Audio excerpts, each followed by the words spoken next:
Hey everyone, welcome back to another Spanish podcast. Today we're going to be talking about Spanish foods, except I think, sorry for the interruption, we have someone acting like a little kid over here. Anyway, we are going to be talking about Spanish foods, even though I think most of these originate in Spain, so that's okay. The first food is probably, most people have heard of this, it's called the churro. It's at fairgrounds, usually, I think, like county fairs and stuff like that. I've never been to one, so I would not know. But it originated in Spain. The churro started in the 1500s, and the name churro comes from the churro sheep, which kind of relates to why it became popular, because it was a snack for Spanish shepherds. So clearly they're going to name it after their sheep, because they're sheep. I don't know how to add on to that. I don't really understand shepherds that much, but yeah. Our next Spanish food is a tortilla. It originated in Spain and is made with eggs, potatoes, and vegetable oil. It is a traditional dish. Why is it so popular? This dish is popular because it is just like an omelet, but with potatoes. So the next Spanish food that we're going to be talking about is paella. It's a mid-19th century food. It's called paella because of the symbol that was used when it was cooked. This food was developed in Valencia. Why is it so popular? The dish is a symbol of Spanish culture and cuisine, and it's really, really popular in Spanish. Really popular. Okay. The next Spanish dish is gazpacho. Facts about gazpacho. It was driven from the Arabic for soaked bread and can be served with croutons and chopped vegetables. Sorry, we have a distraction over here. And why was it so popular? It was widely eaten in Portugal, particularly in hot summers. We're not helping, Ellie. Our next Spanish food is pimentos de parted. It originates from South America to northern Spain. It has good vitamins in it. You add salt and olive oil to it. Why is it so popular? It is widely eaten in Spain and Portugal, particularly in hot summers.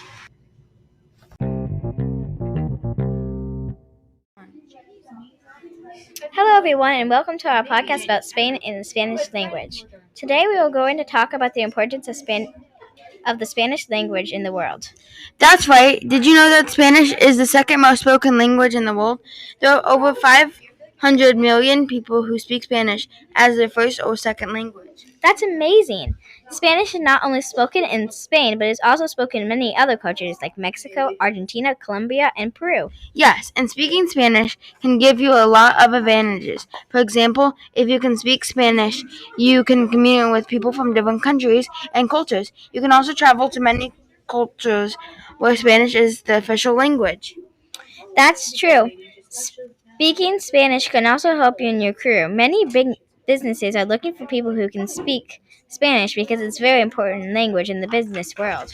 And it's not just business that need people who speak Spanish. Many organizations like the United Nations and the Red Cross are looking for people who can speak multiple languages, including Spanish. Learning Spanish is also very important if you want to understand and appreciate the culture of Spain and other Spanish-speaking countries. Spain is the language of many famous writers like Gabriel Garcia Marquez, Pablo Neruda, and famous artists like Pablo Picasso and Salvador Dali. And let's not forget about the delicious Spanish food like pala and tapas. Learning Spanish can help you understand the menus when you go to a Spanish restaurant. Absolutely. Speaking Spanish can open up many opportunities and experiences for you. So if you haven't already, start learning Spanish today. That's right. You can start by learning some basic Spanish words like hola, adios, gracias, and por favor. And that's all we have for you today. Join us next time as we explore more about Spain and the Spanish language. Hasta luego. Adios!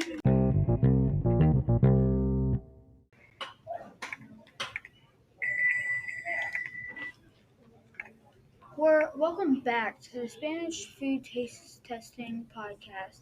Meet our new host, Ian. Hello, my name is Ian, and we are going to be trying some food from a restaurant in Spain. Wow, this is a pretty big menu, guys.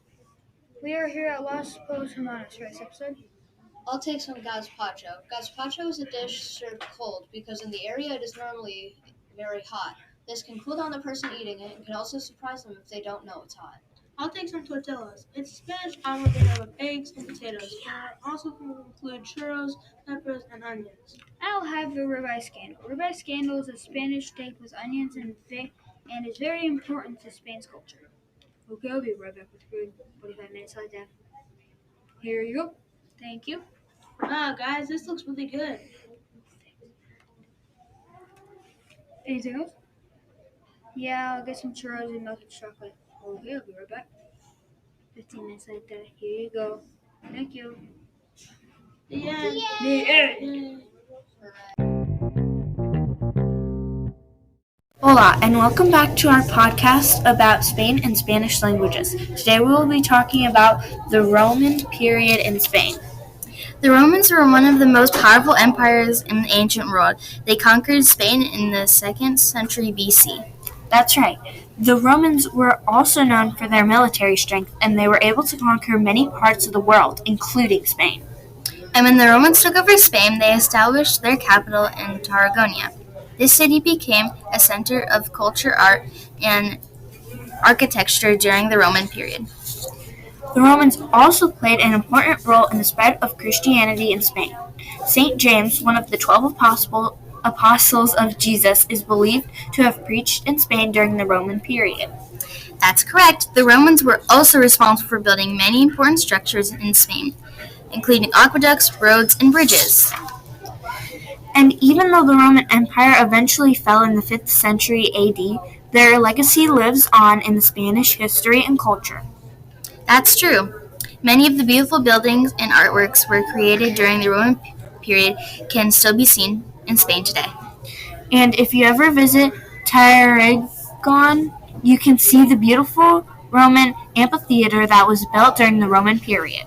So the Roman period is an important part of Spanish history and culture that should not be forgotten. And that's it for the Roman period. Now we're going to move on to a medieval period in Spain. Hola a todos, and welcome back to our podcast about Spain and the Spanish language. Today we will be talking about the Middle Ages in Spain.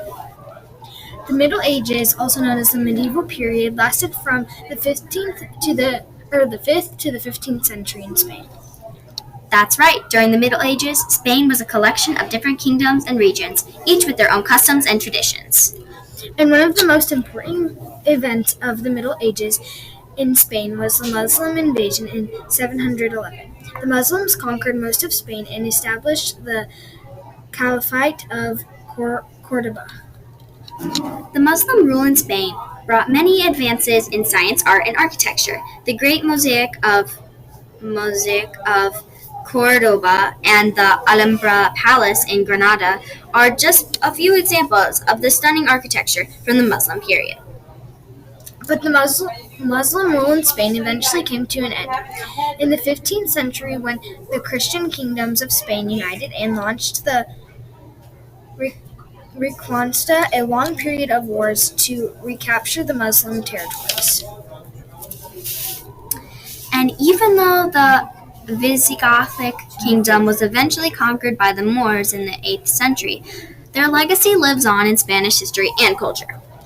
That's true. Many of the beautiful buildings and artworks that were created during the Visigothic period can still be seen in Spain today. And if you ever visit Toledo, you can see the beautiful Gothic cathedral that was built during the Visigothic period. So the Visigothic period is an important part of Spanish history and culture that should not be forgotten. That's it for today's episode. Join us next time as we continue to explore the history and culture of Spain. Adios. We hope you enjoyed learning about 2 periods of time throughout Spain. See you next time. Adios! Alright, we are going to be reading a book we made, and it's a Choose Your Own Path. It's called Evil in Spain. This is a Choose Your Own Path book. There are 2 endings in this book, so choose wisely which path you take. And we will say what the timing is for where you go in the book if you choose a certain option. So be prepared to move around your story. All right. The story starts with 4 sisters who just got out of school for the summer. They are in the living room thinking about all the fun things they will have over the summer when their parents walk in. Girls, your father and I have decided that we are going to the Bahamas for a few weeks. The girls were very surprised. Their parents almost never leave for vacations. The girls asked, "Where will we go? Can we stay with our friends?" The girls did not want to be sent somewhere random at all. Their mother had already made a decision. You would be staying with your uncle Franciscato in Spain.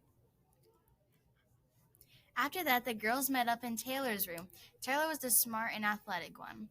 Taylor is the oldest of the 4. Now that all the girls met in the room, they needed to decide if they wanted to go to Spain or not. Skylar was the passionate and wise one, said, "We all need to be reasonable about this. How about we take a vote?" Haley, the second youngest of the 4, didn't like the idea of voting. She wanted to make all the decisions. She is the sweet and gullible. Then Sophie came in and was very confused. The other 3 explained that they were deciding if they really wanted to go to Spain. She said, I do not want to go to Spain, but I don't want to see that weird uncle dude. Taylor didn't like that one bit.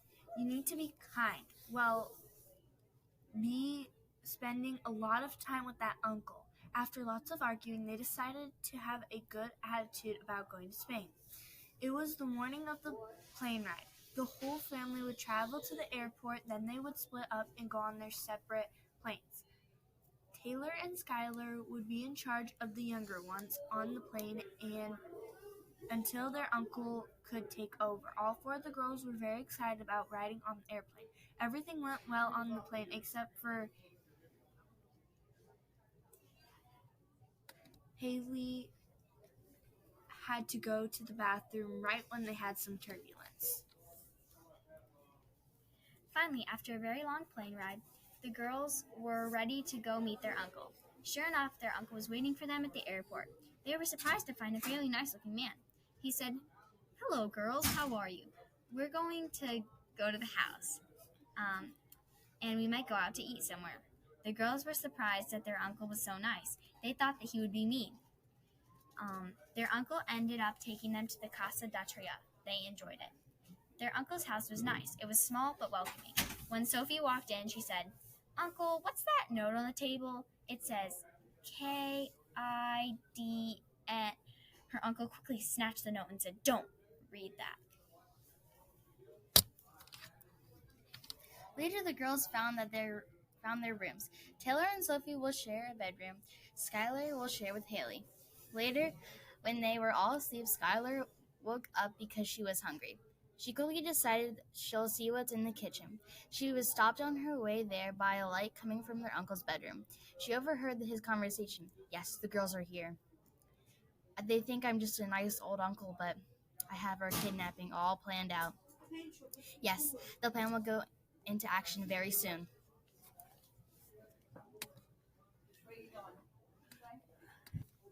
Skylar was super surprised by that. She must go tell the others of this horrible news. She rushed into Taylor and Sophie's room and said, Wake up. Our uncle is planning our kidnapping. I overheard him on the phone. That's why he snatched that letter away from Sophie. She was spelling kidnapping." All right, now it's time for you to choose your own path. Should the girls stay together or separate? If you think the girls should stay together, keep going here. If you think the girls should stay together, go to 6 minutes and 10 seconds in the podcast. Taylor and Sophie decided to go around the backyard and see if they could see what the uncle is doing through the window. Skylar and Haley are going to stay in the hallway by the room and listen. So Taylor said to Sophie, "Okay, I'm going to list you up so you can get a better view of his room. They put their plan into action. Sophie got on Taylor's shoulders. Just when they got stead, Sophie squeezed and threw them off balance. Ah! Ow!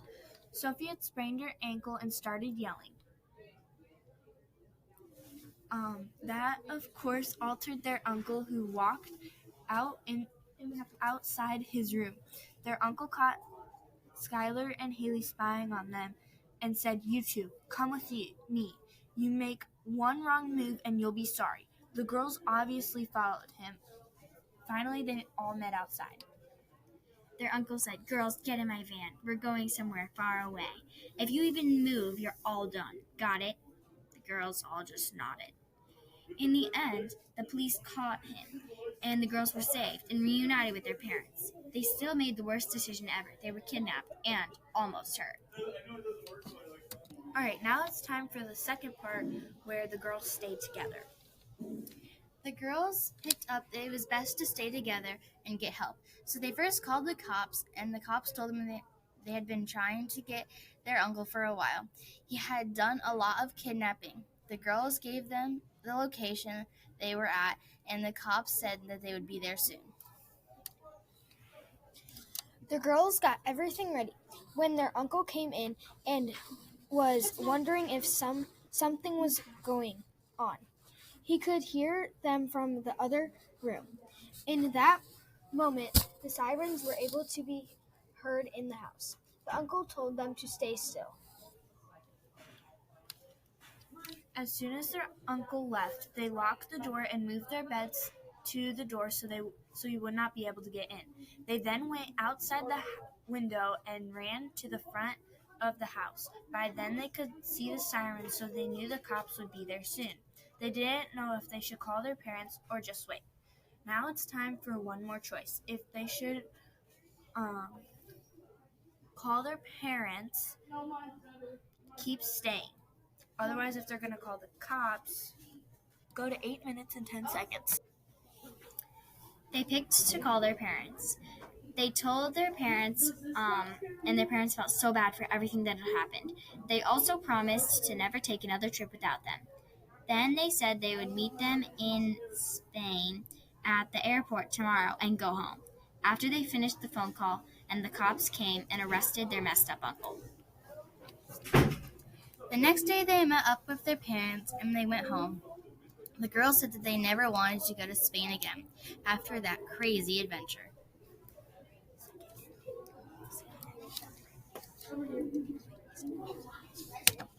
Now this is the second ending if they chose to wait and call their parents. They figured out they should first take care of their uncle before they would call their parents. Once the cops took away their uncle, they had no idea what to do. An officer came up to them and asked if they would like to stay the night at his house. The girls had no other good option, so they stayed with him. The next morning, they called their parents and took a plane back and went home. That's all we have for our book today. We hope you enjoyed. Bye.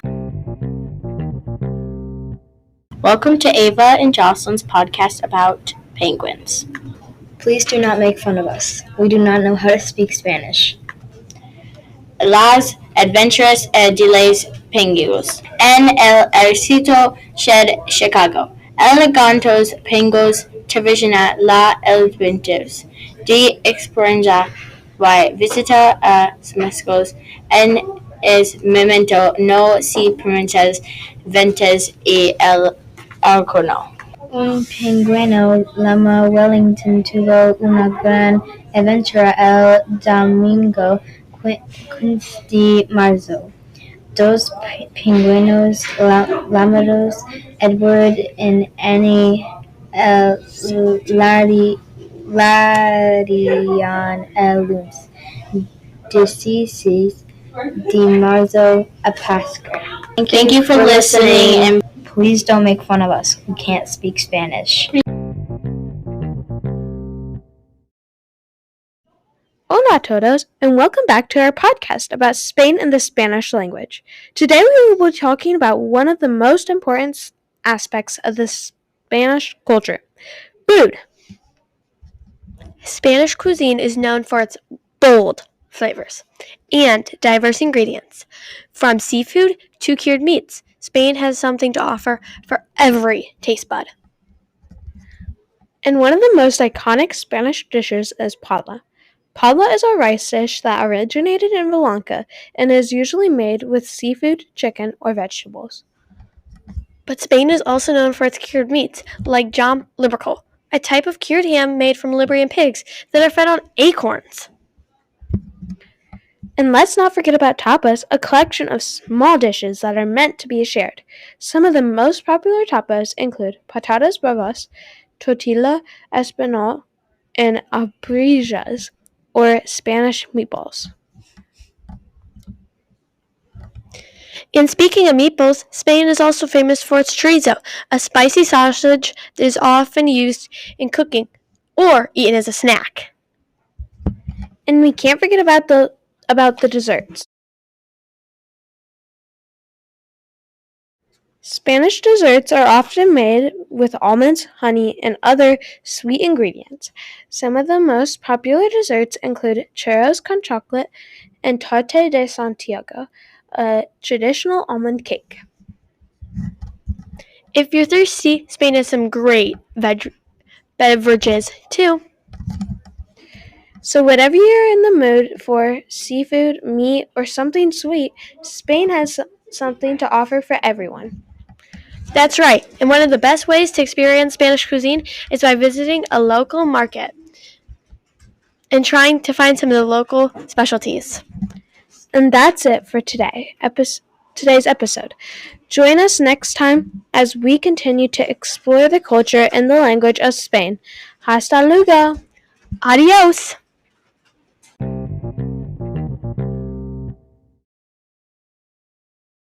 Hola, amigos, and welcome back to our podcast about Spain and the Spanish language. Today we are going to talk about sports in Spain.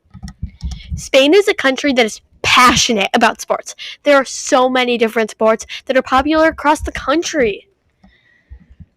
Perhaps the most popular sport in Spain is football. Football is more than just a sport in Spain. It's a way of life, and the country has produced some of the best football players in the world, including Lionel Messi,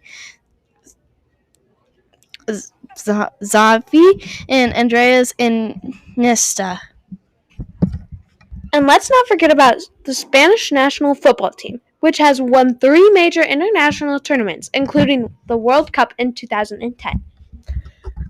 Another popular sport in Spain is basketball. The Spanish national basketball team is one of the best in the world, and the country has produced many talented basketball players, including Marc Gasol. And then there's bullfighting. Bullfighting is a controversial sport that has been part of Spanish culture for centuries. When some people view bullfighting as a form of art and culture, others see it as cruel and outdated practice. Regardless of your opinion, there is no denying that bullfighting has played an important role in Spanish history and culture. Other popular sports in Spain include tennis, cycling, and motorsports. Spanish is producing some of the world's top athletes in these fields. And let's not forget about the running of the bulls in Pamplona. This annual event sees brave participants run through the streets of Pamplona while being chased by a herd of bulls. It is a dangerous and thrilling tradition that has become famous around the world, and it's just one example of the unique, exciting sports that you can experience in Spain. So wherever you're a football fanatic, a basketball enthusiast, or a lover of all things Angeline, Spanish has something for everyone when it comes to sports. And who knows, maybe by watching and playing a sport in Spain, you'll improve your Spanish language skills as well. Adios, amigos! Hola a todos, and welcome back to our podcast about Spain and the Spanish language. Today we'll be talking about the Middle Ages in Spain.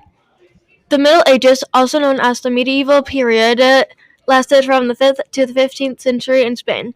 That's right. During the Middle Ages, Spain was a collection of different kingdoms and religions, each with their own customs and traditions. And one of the most important events of the Middle Ages in Spain was the Muslim invasion in 711. The Muslims conquered most of Spain and established the Caliphate of Cordoba. The Muslim in Spain brought many advances in science, art, and architecture. The Great Mosaic of Cordoba and the Alhambra Palace in Granada are just a few examples of stunning architecture from the Muslim period. But the Muslim rule in Spain eventually came to an end in the 15th century when the Christian kingdoms of Spain united and launched the Reconquista, a long period of wars to recapture the Muslim territories. And during the Reconquista, one of the most famous events was the completion of the Camino de Santiago, a pilgrimage route that still attracts millions of visitors every year. That's right. The Camino de Santiago is an important part of Spanish culture and history. And even though the Middle Ages in Spain were marked by wars and conflicts, it was also great in art, literature, and music. So the Middle Ages in Spain were a complex period of history that shaped the country's culture and identity. And that's it for today's episode. Join us next time as we go to explore the history of culture of Spain. Hasta luego! Adios. Hello and welcome back to our podcast about Spain and Spanish language. Today we will be talking about the Roman period in Spain. The Romans were one of the most powerful empires in the ancient world, and they conquered Spain in the 2nd century BC. That's right, the Romans were known for their military strength, and they were able to conquer many parts of the world, including Spain. And when the Romans took over Spain, they established their capital in Tarragona. This city became a center of culture, art, and architecture during the Roman period. The Romans also played an important role in the spread of Christianity in Spain. Saint James, one of the 12 apostles of Jesus, is believed to have preached in Spain during the Roman period. That's correct. The Romans were also responsible for building many important structures in Spain, including aqueducts, roads, and bridges. Even though the Roman Empire eventually fell in the 5th century AD, this legacy lives on in Spain history and culture. That's true. Many of the beautiful buildings and artworks that were created during the Roman period can still be seen in Spain today. And if you ever visit Tonghalla, you can see the beautiful Roman amphitheater that was built during the Roman period. So the Roman period is an important part of Spanish history and culture that should not be forgotten. That's all for today's episode. Join us next time as we continue to explore the history of and culture of Spain. Goodbye. Adios. Hola a todos, and welcome back to our podcast about Spain and Spanish language. Today we will be talking about the Phoenicians, an ancient civilization that played an important role in the history of Spain. The Phoenicians were seafaring people from the eastern Mediterranean who established colonies throughout the Mediterranean region, including the Iberian Peninsula. That's right. The Phoenicians were known for their trading and commerce. They were able to establish a thriving trade network in Spain. The Phoenicians founded many important cities in Spain, including Cadiz, Malaga, and Cartagena. These cities became important centers of trade and commerce in ancient world. The Phoenicians were also responsible for introducing the Spanish to the concept of the alphabet. They developed a phonetic alphabet that was used to write many different languages, including the ancient Spanish language. That's correct. The Phoenicians also brought many new ideas and technologies to Spain, including irrigation systems and advanced metrology. Even though the Phoenicians were eventually conquered by the Carthaginians, their legacy lives on in Spanish history and culture. That's true. Many of the beautiful buildings and artworks that were created during the Phoenician periods can still be seen in Spain today. And if you ever visit Kazid, you can see the beautiful ruins of the Phoenician city that was founded there. So the Phoenician period is an important part of Spanish history and culture that should not be forgotten. And that's it for today's episode. Join us next time as we continue to explore the history and culture of Spain. Hasta luego. Hasta luego, adios.